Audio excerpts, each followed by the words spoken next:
Okay, it is brilliant to be back and talking at the Software Architecture Conference. And as you saw, that I had to add that to my slide just now. That wonderful hashtag Software Architecture Conf 23. So if you use that on X, you're not going to be able to send a message at all because the tag itself takes up all the space of your message. So use that to ask questions to the speakers and see if you can snag some swag. Brilliant. So here we are, Software Architecture Conference. And who am I? Well, I'm the guy that likes to run Global Azure. I love doing community things, and I had to call that out to give a shout out now that we have a global audience to anyone who was attending any of these events or any who maybe even organizing one of them somewhere around the world. It is absolutely brilliant to see all of these people organizing Global Azure every year, and I urge you to join in if you are part of a community or near a community that likes to learn about cloud and Azure in specific, then please join the Global Azure Initiative. So I'm going to talk about architecture, and the disclaimer is that I talk a lot about cloud. It's just the way that I work. If somebody wakes me up in the middle of the night, I randomly start talking about cloud. I kid you not. And I've been told that that's a little weird. But that's who I am and that's how I operate. But I will say that most of what I am saying about architecture maybe pulls in the word cloud, but it just works in general anyway, so no worries. I like to talk about cloud so much that I have my own show on the CSharpCorner live streams. So Simon is my tech person for those, and he takes care of me and sets everything up so that I can run the cloud show and talk to important people like Scott Hunter. This show is targeted, and share the word, spread the word. This show is targeted to be bite-sized segments that are directed to the leaders of cloud projects. Maybe you don't know enough about technology yet, or maybe it's not your job to know technology. We're going to talk about all kinds of topics on the cloud show. So I'm also a Microsoft Regional Director, which is so funky. It means that I'm a friend of Microsoft. It means that I'm hanging out with Microsoft all the time, which many of us do. But please bear in mind that I am not employed at Microsoft. I'm not a Microsoft person. I don't also have a region, by the way, and I don't direct anything. But a Microsoft Regional Director is a close confidant of Microsoft who works with Microsoft at the highest level. So I'm kind of all over the place and doing all kinds of things. I also like to get up and talk on stage. And here you see from Tech Ed. I don't know how many of the audience are of that age in this industry that you know or remember what Tech Ed was.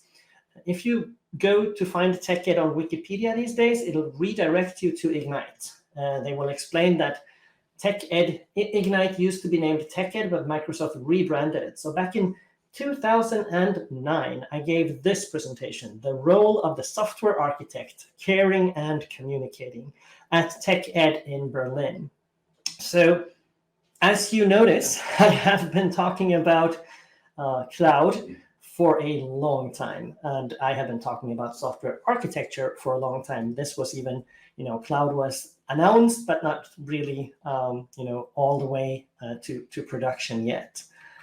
So I also write papers sometimes, and this is one that I wrote for the MSDN library. So there's another indication of just how old I am, because the MSDN library could be construed today as sort of a predecessor of Microsoft Learn.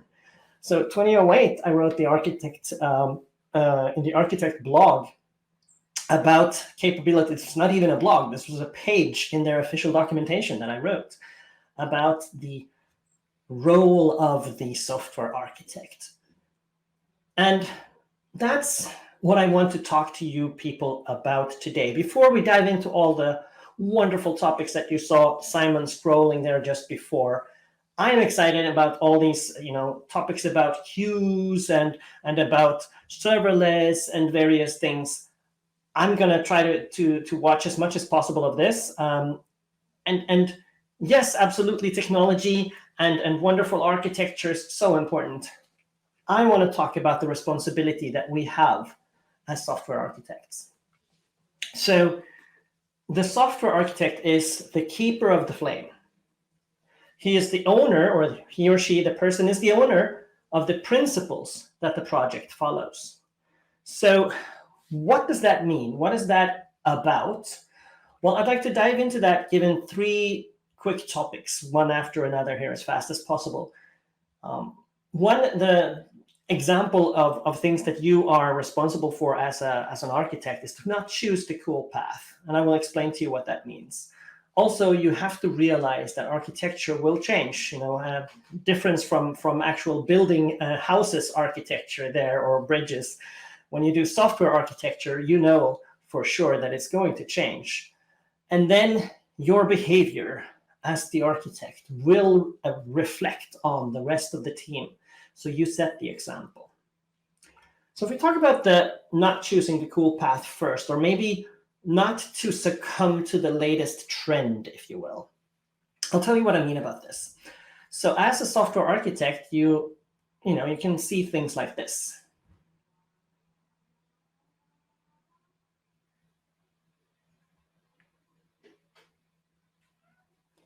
I just wanted you guys to have a moment to look at this wonderful, wonderful comical drawing, but actually it's too close to truth. There are so many scenarios that I just look at this and I see more and more in this picture and I laugh. There's the blame radius. There's the one tiny cron job that keeps everything from falling apart. There's the freaking slick reverse proxy that we implemented as architects. Yes, it's very cool. And containers. Oh my gosh. Look at all the containers, right? So this is one of those satirical drawings that satire is good because it's usually close to the truth, right? And so what's important when you architect something is that you can explain it to everyone.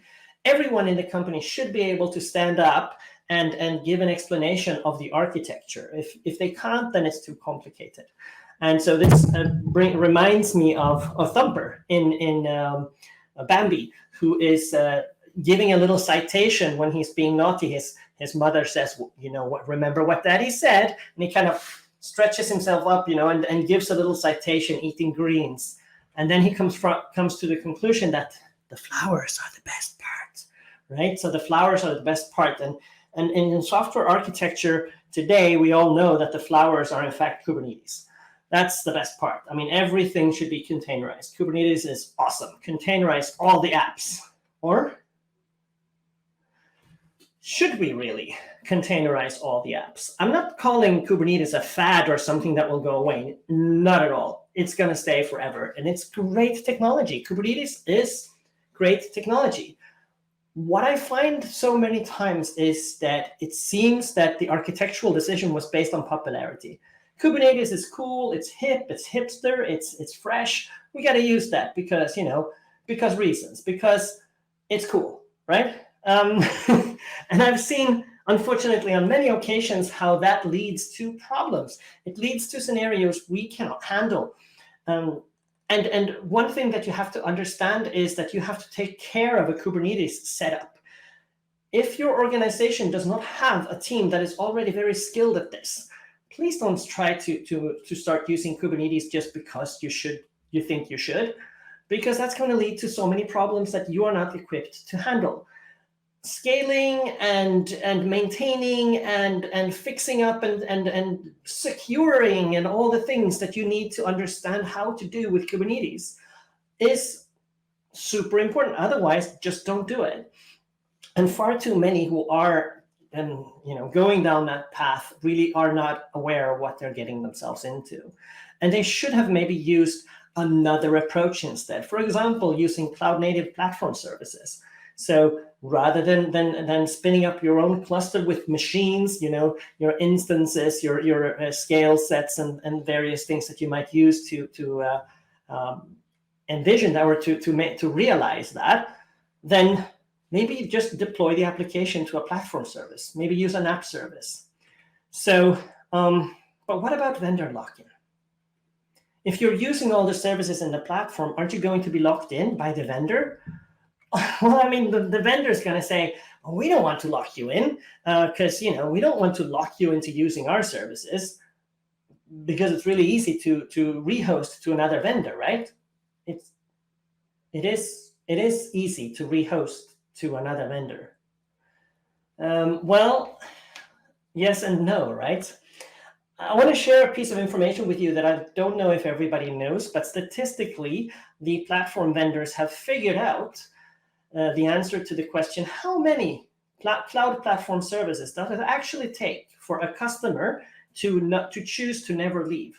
So if you start to use services, you maybe start using an app service, a database, some storage, how many of these platform services do you have to begin to use from a vendor like Amazon, like Azure, whoever it is, before you decide you will never leave?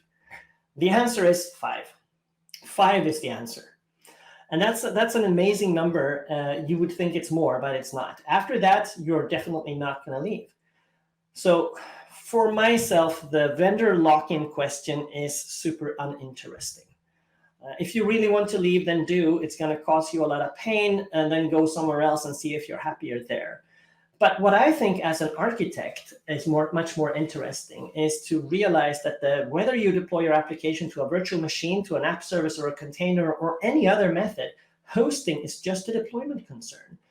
As the architect, you decide if your company is vendor locked in.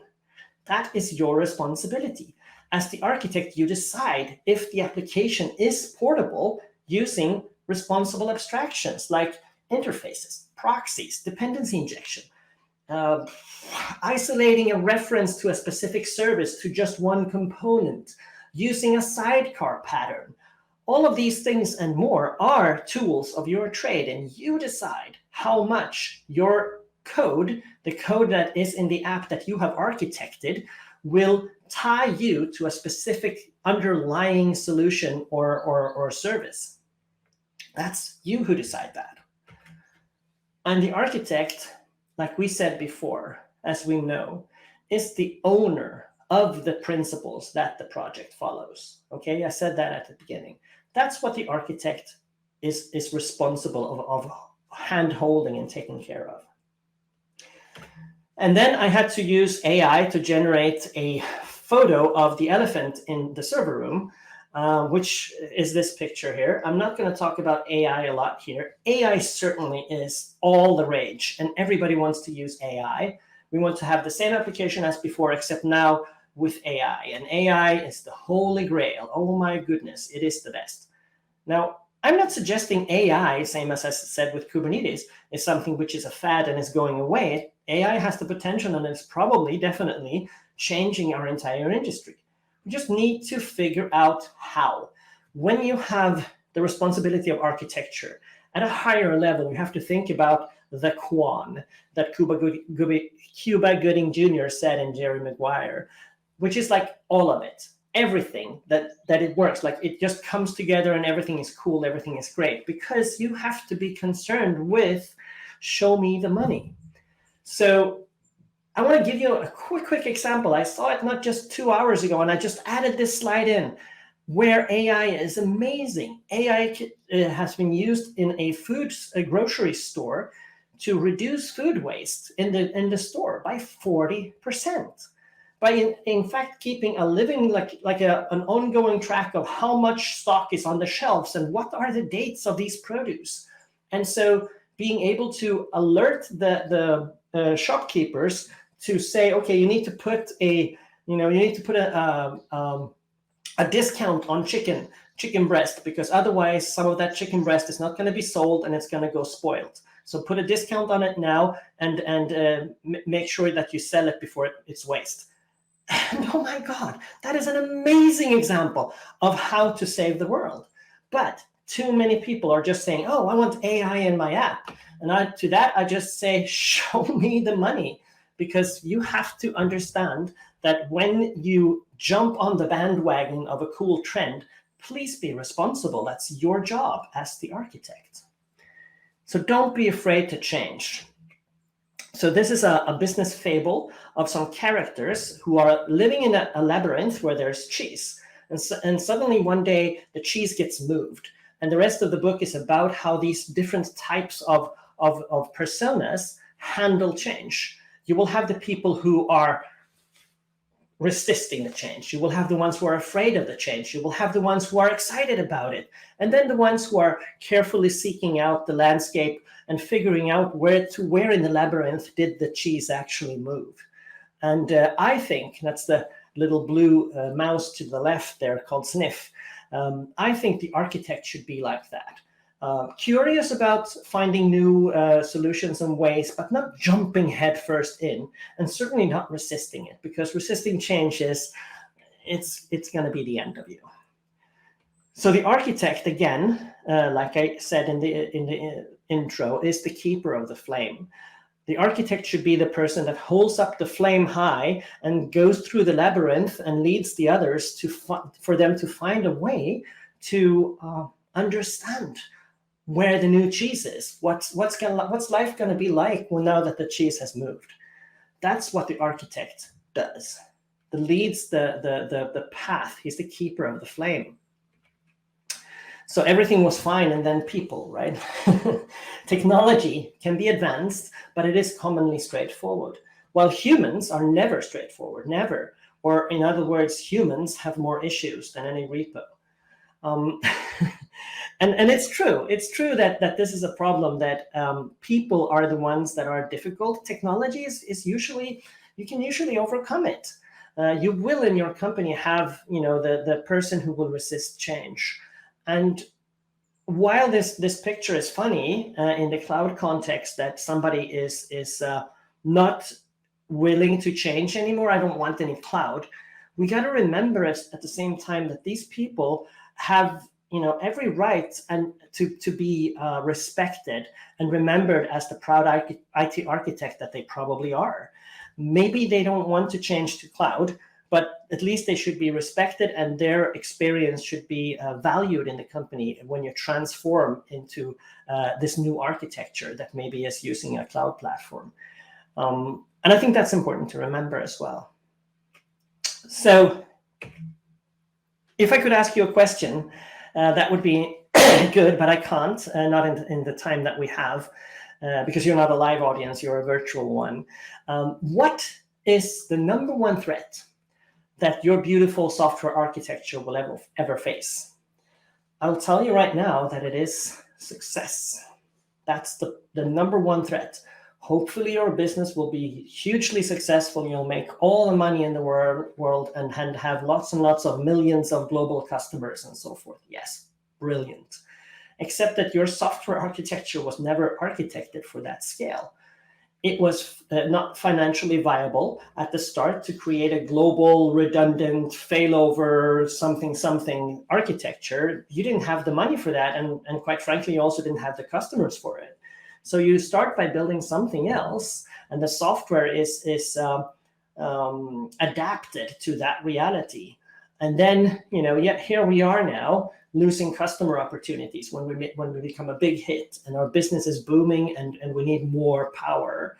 And the architecture at that point cannot be rigid, right? It has to be flexible enough to manage such a scenario. So you have to architect with change in mind, because change is inevitable. Change is always going to happen. And you have to also be responsible and not to throw in something that is 10 times the capacity that you need in the beginning, because if you do, you're going to waste a lot of money. So a battle plan or architecture is only perfect until the fighting starts. Planning, architecting is everything, but following a plan is useless, as in you have to be able to adapt when reality actually starts to happen. So again, at the end here, or towards the end here, you set the example as the architect. You set the example. Here is an estimation of cloud users, cloud consumers, company leaders that have guesstimated, I don't know how they came up with that, but have figured out that they think that roughly a third of their cloud bill, the spend that they have running their application, is waste. Rest is cool, but a third is waste. That's literally, if you have a $1 million enterprise agreement with Microsoft, that's taking $333,000 and just burning them on the lawn. That's what that equates to. which is crazy. And I'm going to tell you a very, very quick story about a company that was growing like crazy. They were hitting it. They were moving their things to Azure. They were booming. They had lots of customers. They had lots of demand for their services. Brilliant. So they were feeling some pressure, tension on their IT department. They had problems keeping up. And the customers began to call in with complaints about their application performance. And that's, of course, can be a very, very dangerous thing. So as the CTO of this company said, okay, we have an application which is auto scaling. So when the demand is high, we use a lot of instances. It's more expensive, but that's okay. Because a lot of customers are using the service. And when demand is small, then we scale back in and we use few resources. So they had a brilliant setup with their application, but he said, let's turn that off. We have to turn off auto scaling while we do the troubleshooting. Oh my God. Okay, this, I have to say, was against my recommendation. So 5 months later, they were still troubleshooting. They still didn't have control of the situation. And their Azure Enterprise Agreement, which was for 12 months, I believe it was €1 million over 12 months. They had spent those €1 million in 7 months.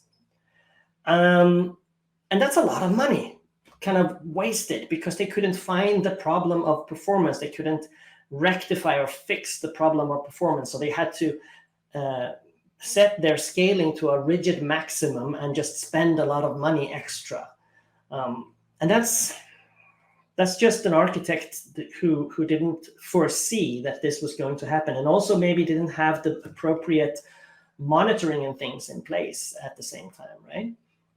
And then they had to have this conversation. You have the development department where everybody's wearing sneakers, and all of a sudden you hear fancy dress shoes coming clank, clank, clank, clank down the hall, right? And it kicks in the door and he says, "Can someone explain to me how the heck the cloud can be this expensive?" And my conclusion here in this story is that a bad architecture can fail, a whole business. I don't think they failed, but they certainly were not.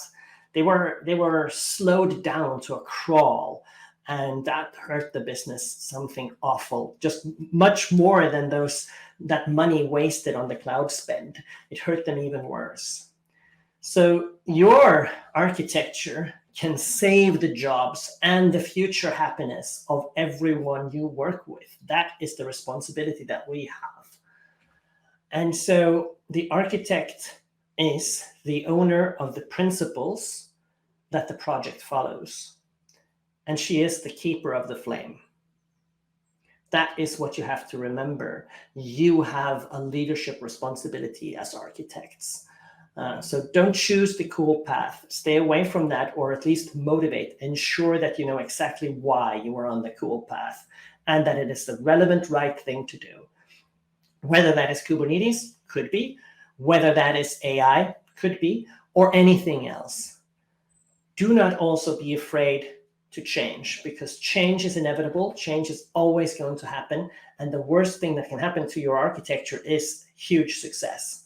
You have to plan for that. You have to be able to change. And then with your behavior, don't be the CTO who burns money on the lawn and doesn't care. You set the tone, you set the example for the entire company, and you and your architecture can break the company, but it could also save the company and save your jobs and save the future. That's all I have time for today. Ladies and gentlemen, I'm going to hand it back to Simon, who's going to continue with our wonderful presentations for the Cloud Software Architecture Conference.